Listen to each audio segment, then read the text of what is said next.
दोस्तों नमस्कार। आप मुझसे अक्सर पूछते हैं कि सर क्या पीसीएल टेयर होने के बाद ऑपरेशन कराना जरूरी है। तो दोस्तों मैं अक्सर पेशेंट्स को यही बोलता हूं कि अगर पीसीएल टेयर होने के बाद आपको प्रॉब्लम ज्यादा है, चलने फिरने में लचक हो रही है और ट्रीटमेंट फिजियोथेरेपी और ट्रीटमेंट लेने के बाद भी वो सॉल्व नहीं हो रही है, तो ऑपरेशन की जरूरत है। और अगर आपका मेडिसिन से फिजियोथेरेपी लेने के बाद आपका जो प्रॉब्लम है वो सॉल्व हो चुकी है, मतलब पैर में दर्द नहीं है, लचक नहीं है, तो पीसीएल सर्जरी की आवश्यकता नहीं होती। पीसीएल लिगामेंट जो हमारा एसीएल और दूसरे लिगामेंट है उससे थोड़ा डिफरेंट होता है और डिफरेंट पोजीशन पे होता है। तो पीसीएल टेयर होने के बाद जो पैर में लचक है वो अक्सर नहीं आती है, क्योंकि आसपास के जो मसल्स और दूसरे जो स्ट्रक्चर्स हैं वो पीसीएल टेयर होने के बावजूद भी उसकी जो लचक है उसको कंट्रोल कर सकते हैं।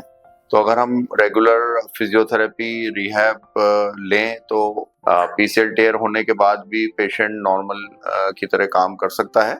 ये जरूर है कि अगर पीसीएल टेयर हो चुका है तो फिर वो वापस अपने आप ठीक नहीं होता, लेकिन बिना पीसीएल के हील हुए भी काम चल सकता है। तो दोस्तों अगर आपको पीसीएल टेयर हुआ है और इसके अलावा और कोई एसीएल टेयर नहीं है या फिर कोई मेनिस्कल टेयर नहीं है और आप एक्टिव स्पोर्ट्स पर्सन नहीं है, नॉर्मल आपकी रूटीन चल रही है, तो जरूरी नहीं है कि इसमें ऑपरेशन किया जाए। लेकिन अगर पीसीएल टेयर के साथ आपको मेनिस्कल टेयर हुआ है या फिर एसीएल टेयर हुआ है या फिर दूसरे लिगामेंट्स की इंजरी है, तो उस केस में अक्सर पीसीएल रिकंस्ट्रक्शन की जरूरत पड़ती है। साथ में दूसरे जो स्ट्रक्चर्स में डैमेज है उसका भी सर्जरी की जरूरत पड़ती है। तो दोस्तों अगर आपका सिटिंग जॉब है या फिर आपका बहुत ज्यादा हाई लेवल के स्पोर्ट्स पर्सन नहीं है आप, तो आपका पीसीएल टेयर होने के बाद भी काम नॉर्मली चल सकता है।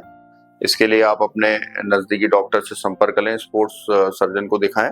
एमआरआई करके जरूर जांच लें कि पीसीएल के अलावा और कोई टेयर तो नहीं है और कोई डैमेज तो नहीं है। उसके बाद एक प्रॉपर 2 से 3 महीने का फिजियोथेरेपी का प्रोग्राम होता है, उसको आप चालू करें और अगर उससे आपको कंफर्टेबल हैं उसके बाद आप दौड़ना, नॉर्मल खेलना, ये सब कर सकते हैं, तो फिर पीसीएल सर्जरी की जरूरत नहीं है। लेकिन अगर आपको स्पोर्टिंग एक्टिविटीज में दिक्कत आती है और नॉर्मल एक्टिविटी में भी अगर पैर में लचक होता है, दर्द होता है, तो फिर बेटर है कि पीसीएल की आर्थ्रोस्कोपिक रिकंस्ट्रक्शन किया जाए।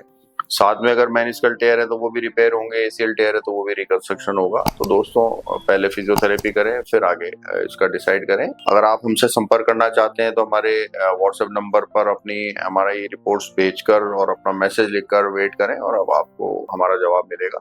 नमस्कार, जय हिंद।